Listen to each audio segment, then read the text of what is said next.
Hello అందరికీ. Today special నాటుకోడి పులుసు. ఫస్ట్ ఒక బౌల్లో చికెన్ వేసి టేస్ట్కి సరిపడా ఉప్పు, 2 స్పూన్స్ పసుపు, కొంచెం కారం, 2 స్పూన్స్ ఆయిల్ వేసి బాగా మిక్స్ చేసుకుని ఒక 30 మినిట్స్ పక్కన పెట్టుకోవాలి.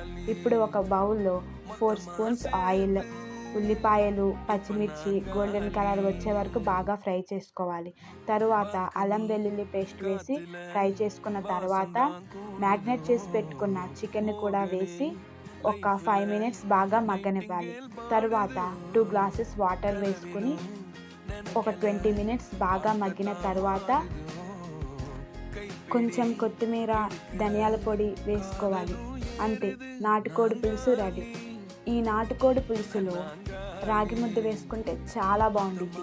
మరి మీరు ఎలా తింటారో కామెంట్ చేసి అలాగే ఛానల్ని సబ్స్క్రైబ్ చేసుకోండి ప్లీజ్.